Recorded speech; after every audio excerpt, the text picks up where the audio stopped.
For all the rest of you, how are we doing this week? Okay, I heard good. I heard somebody say odd. I like that answer. Oh, hot. I am also hot. As I was walking up. Okay, it is like 5 degrees hotter here than it was on the front pew. I don't even know what's going on with that. I didn't know temperature could work that way. But yeah, I am also doing hot. I'm going to always doing hot, not just because I'm really good looking, but also because I don't know. I just never run hot, right? If it were up to me, the house would be like 60 degrees at all times. I'm a cheapskate. I don't buy anything unnecessary, but I would pay $1,000 a month if I had it, just to keep the house really, really cold. I could deal with heat, right? But or no, I can deal with cold, but I can't deal with heat. But yeah. Okay, so some of us are doing good. Some of us are doing hot. Anybody doing bad that wants to open up the can of worms? I understand. Sometimes the correct answer is, yeah, no, I'm not doing so great, but I don't have the energy to talk about it right now. So, just next question. Ready? Yeah, there are a lot of really hard things that are happening for a lot of us right now. There are a lot of people in this room who are having an unbelievably hard time in this moment in life for about a million different reasons. There are things that are happening that are horrifying, aren't there? Um, right now, I'm walking into the church today, honestly, kind of scared. I have one of those rare, like, just almost impossible to find treasures. I have good in laws. Thought y'all would think that was funny.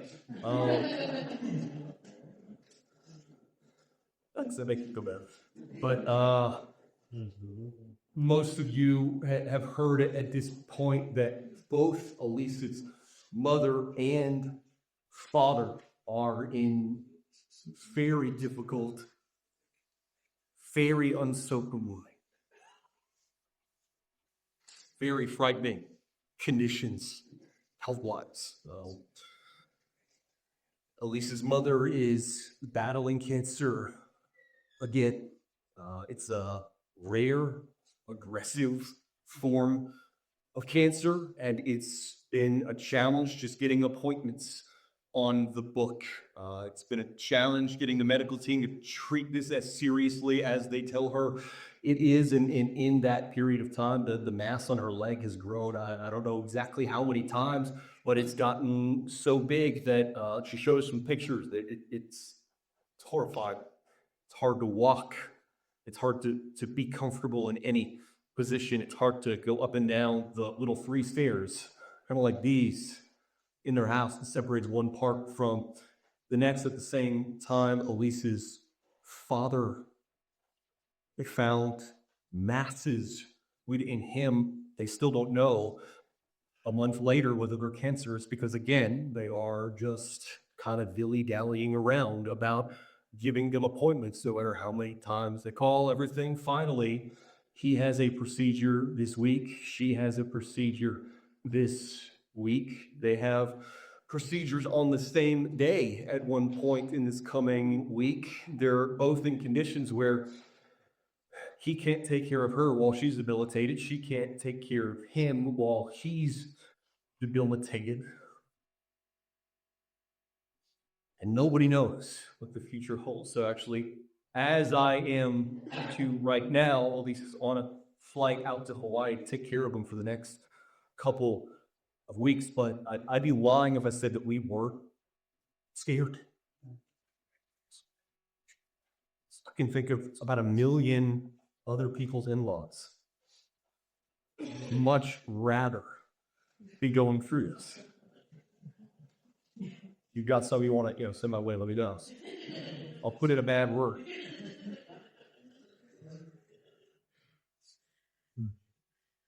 But I'm not the only person in the room who is going through something horrifying, am I? I'm not even anywhere near the top of the list in terms of absolutely gut-wrenching things that people in this room are experiencing. There is so much fear all around us right now. The reason that I'm saying all of this is because we're picking it back up in our series called Spirituality for Normal People this morning. We spent this series tackling the problem that plagues nearly all Christians everywhere, all the time. The question that hangs over so many of us so often: how do I actually get to know the Lord during the time that I spend with Him?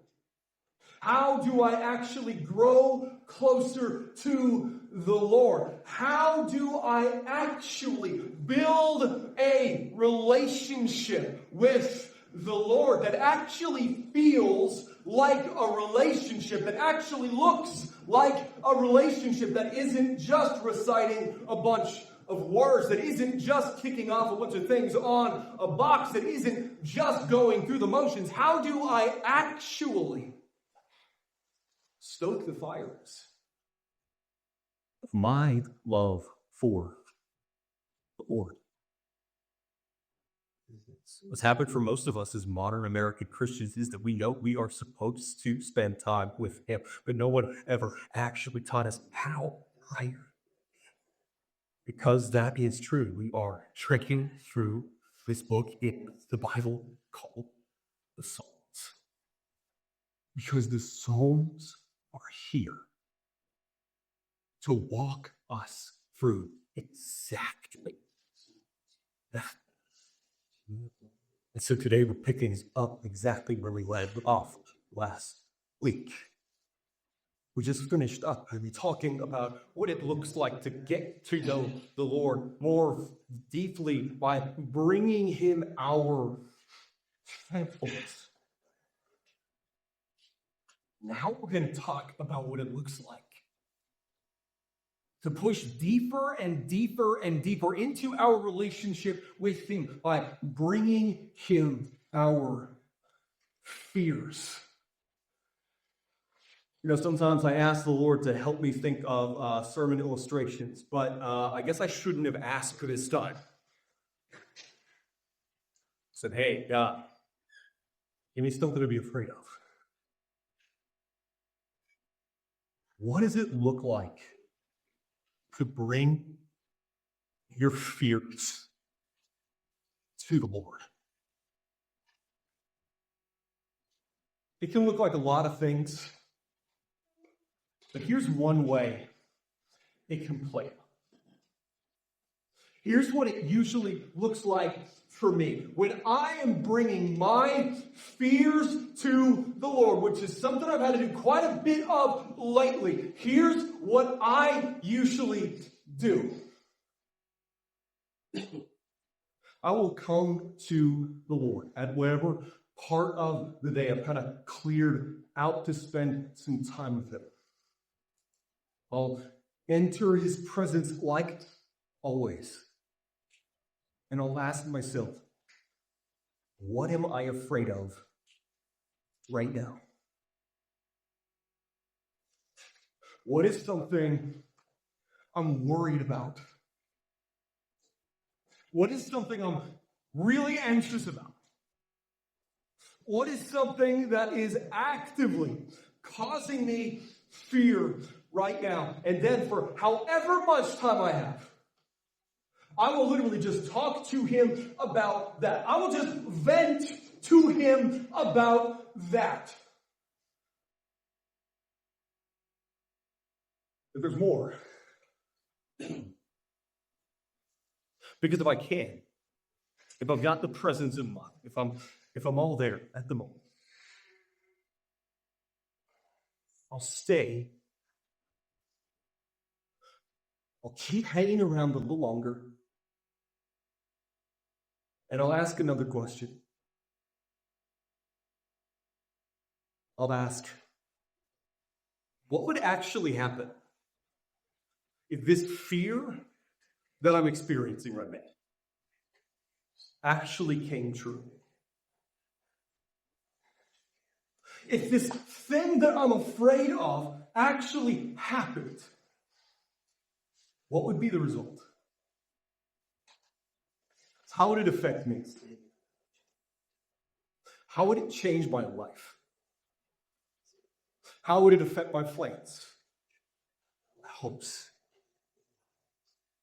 What would be different about my life if this fear actually came true? And then I spend however much time I have talking to him about that, which means sometimes when I'm praying, it's literally just kind of like a panic session. Know what I'm talking about? Y'all who've had a bunch of panic sessions with the Lord, you're like, hey, y'all, okay, this is actually pretty good. You should try this, right? But we're still not done. Because if I can, then I will hang around still longer. And I'll ask one more question. I'll ask something like, how does the fact that the God of the universe is with me change these situations that I'm scared of? How does the fact that the God of all creation is for me change these fears? If my worst fear came true, what would God do next? If my worst anxieties came true, how would the Lord then show up for me? How would the Lord help me in the middle of this thing that I'm unbelievably worried about if it actually took place the way I'm worried it's going to take place? I'm bringing my fears to the Lord, setting him down at the foot of his throne. And then I'm letting them actually be his. I suck at that. How about you? This is what I do when I have the presence of mind to do it, which is sometimes not bad. Here's the funny thing. None of the things we've talked about over the course of this entire series required you to be good at it. The key in spending time with the Lord is not to succeed at spending real good time with the Lord. The key is just to do it and then let it work on you slowly, which is good. Because everything I just described is unbelievably hard, isn't it? Let's take a moment and really wrap our heads around the fact that everything I just described in bringing our fears to the Lord is unbelievably hard to do, and there's a really simple reason for it. It's because we've been lied to our entire lives about what the word fear even means. You know what I'm talking about when I say that? We live in a culture that basically tells two lies about fear. The lie that's overtaken so many of us today, the lie that's overtaken probably half of us in the room today is this: your fear should be your God. You know what I'm talking about? Lie number one is that your fear should be your God. That your fear should be the most important thing in your life. Because to be clear, whatever the actual most important thing in your life is, that's your actual God, isn't it? The fear that you experience should be the steering wheel that decides every little detail about where your life goes, how your life plays out, what you're willing to spend your life on. That's one of the lies that our culture tells us. And when we believe that lie, what happens? What happens is that we end up in this cycle where we let our fears determine everything, right? Where we work, who we talk to, what we believe, how we vote, what kind of risks we're willing to take. So we end up in cycles that look kind of like this. Stop me if you've been through one of these. I keep my kids basically on house arrest for 18 years because I'm afraid they might get hurt. Then 18 years later, you find out that your kids did get hurt. By you. When you helicoptered over them because you were afraid they would get hurt. And now they can't do anything. They have zero independence. Can't send a piece of mail. Can't make a phone call.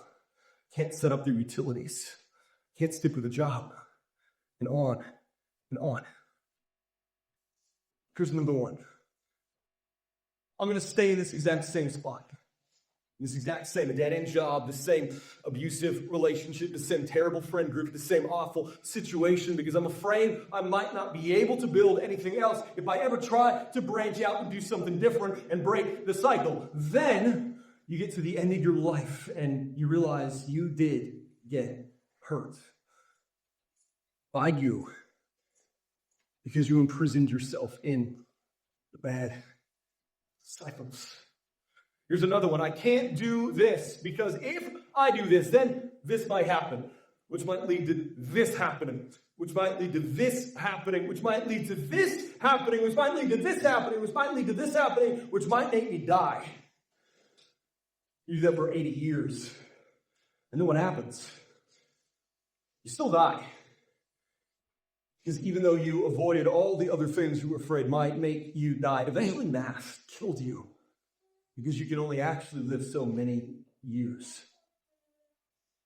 I never talked to that person that I liked. I never tried to do that thing I was passionate about. I never got out of this because I was afraid it would be hard. I was afraid it would hurt. I was afraid it would be disappointing. I was afraid of all these different things. Then you get to the end of your life and you realize my life was still hard. Even though I avoided all the hard stuff I could, it still really hurt. Even though I avoided all the painful stuff that I could, my life was still really disappointing. Even though I avoided all those things I thought might lead to disappointment because I allowed my fear to be my God. I bought into lie number one.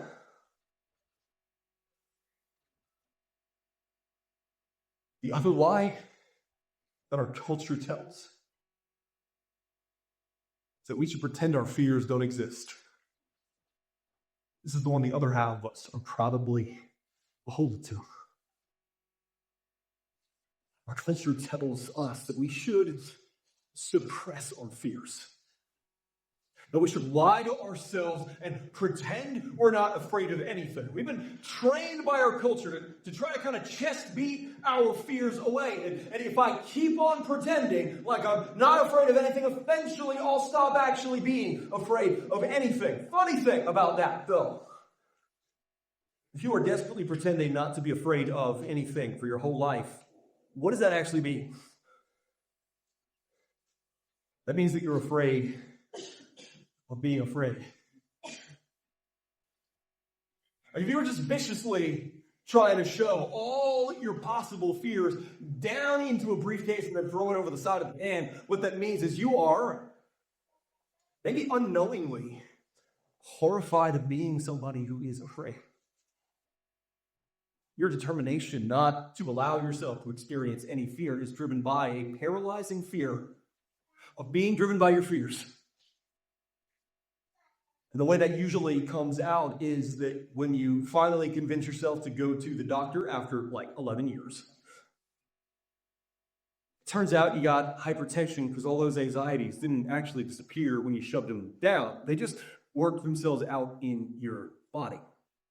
You go to your annual physical that you only actually go to every 5 years, and it turns out you've got coronary problems now because you've been trying to lighten up your way through all these worries. You thought stepping them down would make them go away, but actually they're just filing away at your nervous system and taking 20 years off your life, which is 20 years you don't have with your kids. It's 20 years you don't have with your family. It's 20 years you don't have to do anything. Why does that happen? It's because our fears exist. Our worries exist. And they have to go somewhere. And so there's this funny thing. Whether we lie to ourselves by trying to shove all our fears down and forget about them, or we lie to ourselves by putting a crown on their heads and let them rule over us like a king, what ends up happening is the body keeps the score. Ever heard that term before? I know a lot of like social media people have used it to death, usually for things that aren't actually applicable, but forget about that. What it means is your emotions still show up, whether you acknowledge them or not. Those fears show up somewhere for the very simple reason that we don't have the strength to carry them. That's the second lie that our culture lures us into when it comes to our fears. And so the truth is that modern American culture has basically nothing wise, nothing good, nothing useful, nothing godly to teach us about how to deal with those fears. Because the truth is that there is only actually one way to deal with our fears without losing our minds, and that is to give them to someone else. Know what I'm talking about? The only way to stop your fears from running your life is to give them to the God who has the strength to carry them for you. I think we see a beautiful example of this. Psalm 56, 3 and 4. If you're willing, just like always, I just like you to read this together with me. You ready? When I am afraid, I put my trust in you. In God, whose words I praise. In God I trust. I shall not be afraid. What could flesh do? Let's break this down together. First things first, we need to notice what the psalmist he's doing. He is bringing his actual flesh and blood fears to the Lord. Before anything else, we should notice that the psalmist says, there is something I'm afraid of, and that something is real. Notice that? A lot of times, I hear sermons where they say, your fears are not real. You know what I'm talking about? They're just in your imagination. They say, if you are ever afraid of anything, it means you don't really trust the Lord. Ever heard that one? Say, if you're worried about anything, it means you don't really believe that the Lord is going to be there for you. If you're anxious about anything, it means you don't really think the Lord can be trusted. I get what they're trying to say when they say that. But I don't actually think that's true. We're complicated creatures, aren't we? We got two things going on in our minds and our hearts at the same time. We can love the Lord and trust the Lord on the one hand, and we can be horrified of this thing over here on the other. We can genuinely trust the Lord in the deepest parts of ourselves, and we can have a very large, very significant, very powerful and influential part of ourselves over here that is stuck in a loop of anxiousness over some kind of threat we think we're facing, right? Things are not just super black and white. And that's exactly what the psalmist says here. Because before anything else, he says, when I am afraid, I put my trust in you. When I am afraid. Now, if I am ever afraid, I will put my trust in you. When I am afraid. That means what? That means I'm afraid sometimes. Those days come. I experience fear. I get anxious. I worry. That's a thing I experience. That's a thing I experience on repeat. It's a thing I experience frequently. It's not like we just wake up and say, oh, am I going to be afraid today or am I going to be brave today? No. It's today I wake up and without having consulted me at all, my nervous system just decides I'm afraid of this. I'm afraid of that. I'm worried about this. I'm anxious about that. I can't stop thinking about this. I'm haunted by that. And on and on and on. He says, when, not if.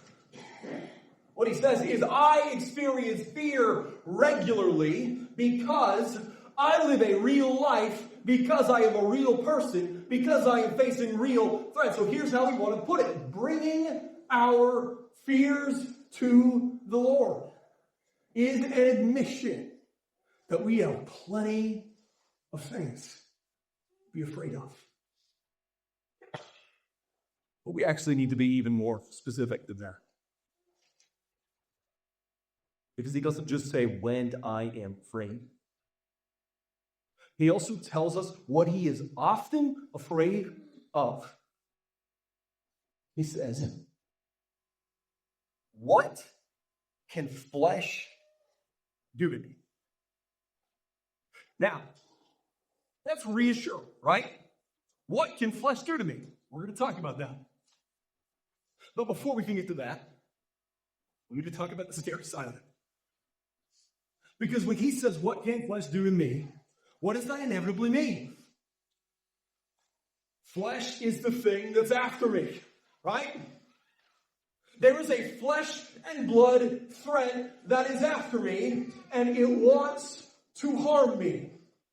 What can flesh do to me means flesh and blood threats are after me and they want to do something to me. Real danger follows me. There are things that want to destroy me. There are people that want to take me down. I have real enemies. Can you relate to that? Yes. Yeah, I figured. Maybe there are people in your life who are a genuine threat to you and you have been having to contend with them in some way for years, and sometimes they seriously wound you. People can do that, right? Maybe it's not so much people. Maybe it's just the good old-fashioned wickedness and injustice of our fallen and broken world that is after you. And it is a genuine threat, right? You may not be able to name a specific person who is trying to take you down, but the fact is our culture pushes us into wildly unhealthy habits and attitudes and lifestyles, right? Amen. Our fallen and broken world pushes us into extremely destructive ways of living and thinking and acting and being. The fallen and broken culture of our world makes it nearly impossible to live in any of the ways humans were actually created to live. And that's exhausting, right? That's nauseating. It's genuinely painful. Or, even if you are the most happy-go-lucky person in the world, you don't really have many human enemies, and you had a pretty good experience living in this fallen and broken world. If absolutely nothing else, you have a supernatural enemy. You are under attack by the devil and the forces of darkness. The enemy. is after you.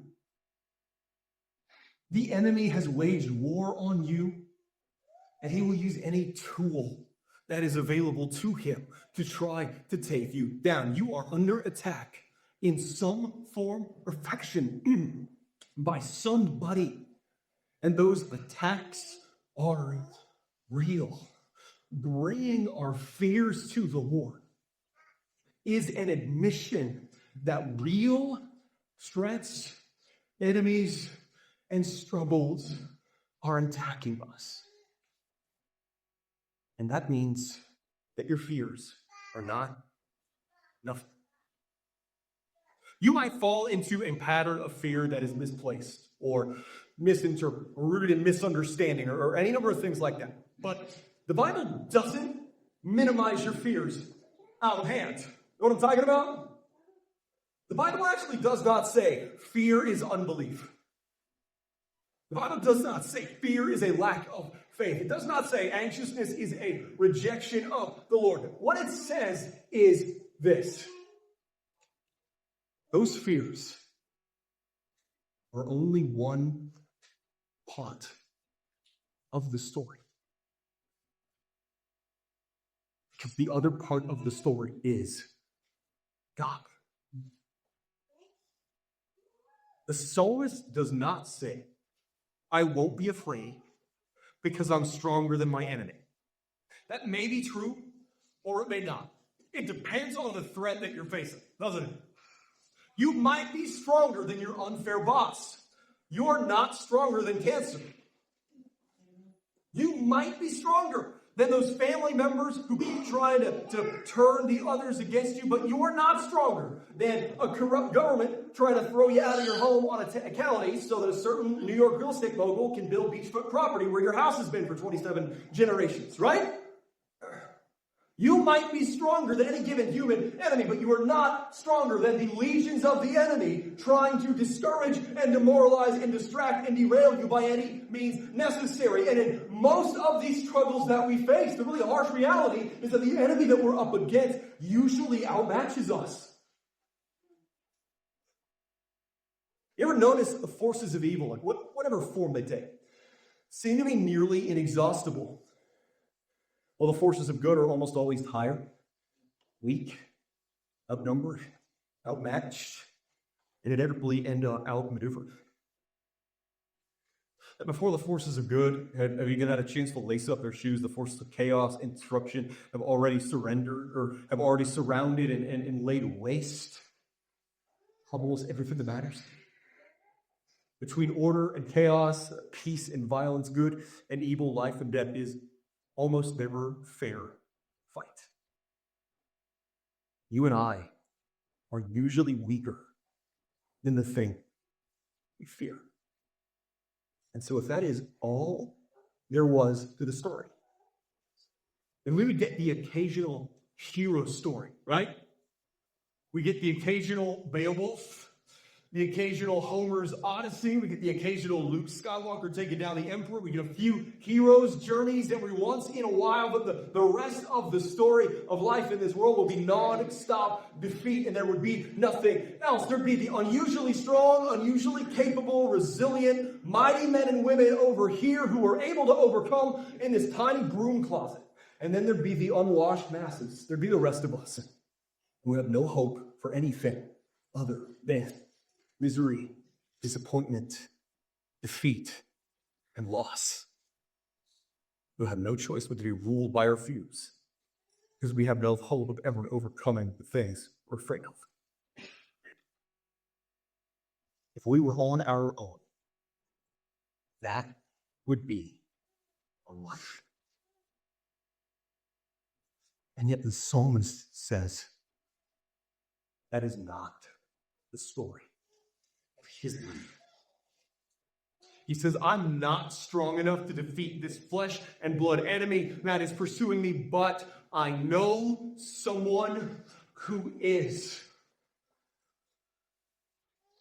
Bringing our fears to the Lord is a declaration that the Lord is stronger than our fears. And because that is true, he makes the most important statement in this whole psalm. He says, when I am afraid, I put my trust in you. Why is that the most important line in this psalm? I'll tell you why. Because our natural tendency is to completely sail over this, but he says the solution to his fear is trust. Think about what he does say and what he does not say. He does not say, I don't have to be afraid because God is going to solve every problem I have. That isn't what he says. He says, when I am afraid, I put my trust in you. He is not talking about the Lord removing his fears. He's talking about trusting the Lord with his fears. He says, I'm afraid of this, but I trust you with this. And that completely changes the way that we think about our fears, because none of this says anything about God stopping the thing you're afraid of. The psalmist isn't saying, I got diagnosed with cancer, but I don't have to be afraid because I know God's going to take that cancer away. What he says is, I was diagnosed with cancer, but I can trust the God who allowed me to get cancer. That's a major shift.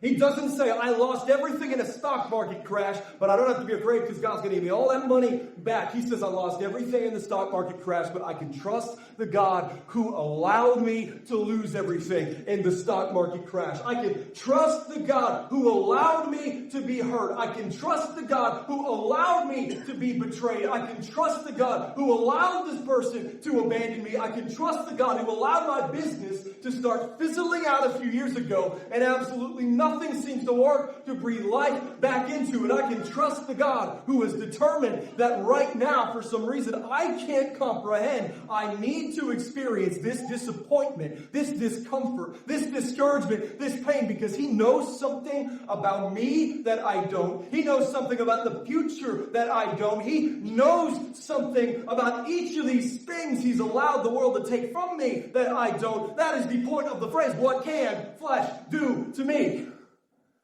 It is not that because I worship and serve the Lord, he won't let my flesh and blood enemy do anything to me. His point is that my flesh and blood enemy can do all kinds of things to me, but I don't have to be ruled by my fear of what they do to me, because I can trust that the Lord is doing something good through whatever he lets my enemy do to me. He says the solution to our fear is to trust the Lord who allowed those fears to happen in the first place. And that's why now, only now,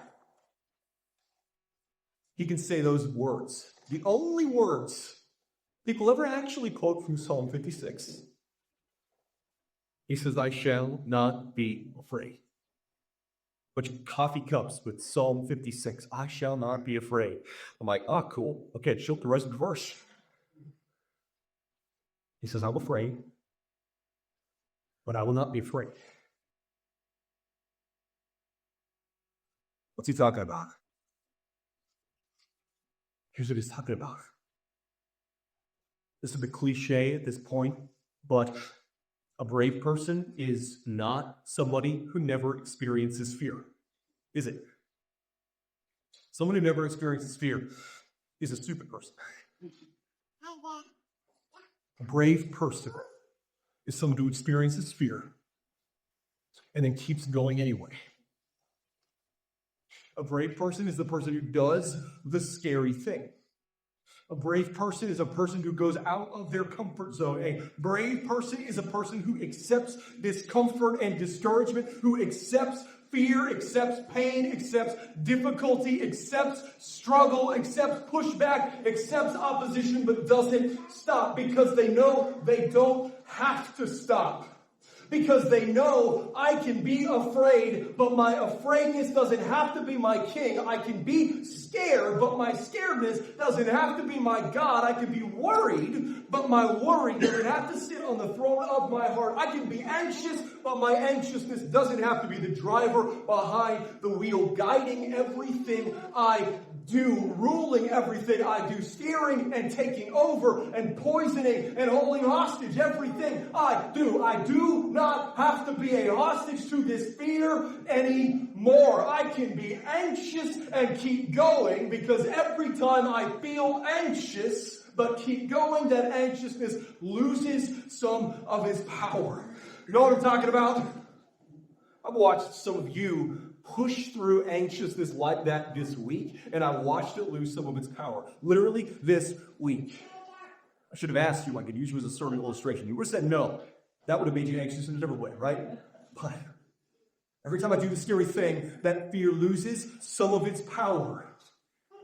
What the psalmist actually says is, I am scared, but I won't bow before my fear, because I don't have to bow before my fear, because I trust the God who allowed these things that make me afraid to come into my life. When we trust the sovereignty of God, we can be afraid without letting our fear rule us. Because that is true, he says something that seems out of place. He says, the result of all of this is I grow closer to God. He says, my God, whose word I praise.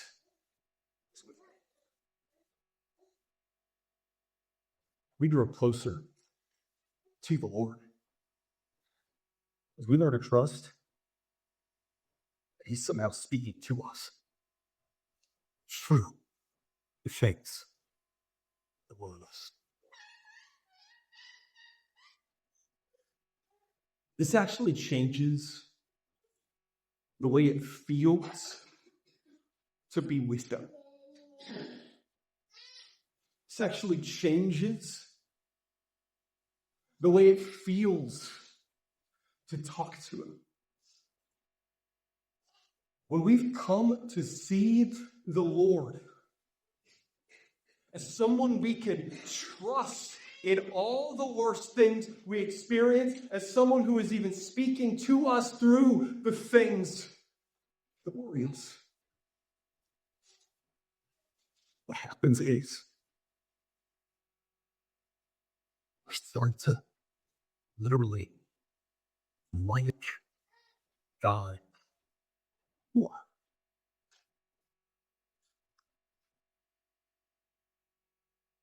So we draw closer to the Lord as we learn to trust that He is somehow speaking to us through faith and make us free. But when you cultivate that transforming trust by coming to Him again and again and again, bringing Him every last one of your worries, your anxieties, your fears, allowing Him to take them off your shoulders, carry Him alongside you, will make you brave.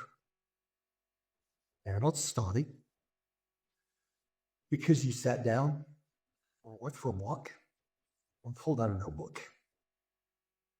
You read a little bit from the Word, and then you asked, what am I free of now? And spent however much time mad just talking to Him about that. We want to make this as easy, simple, and doable as possible for you. So we put together a really simple devotional guide that is full of these conversation starters from the Psalms that you can use to help guide your time with Him each day. The copies of this devotional guide up at the front. Can I invite you to grab one if you don't already have one. Whatever it looks like. Go home this week and take your first baby steps in the process of growing into this radical trust in this wise God who has promised not to protect you from harm or discomfort, but to empower you in all of it, carry you through all of it, and bring about your ultimate good through all of it in a way that bonds you together with Him beyond anything you've ever experienced before. So, let's respond in worship through song together now.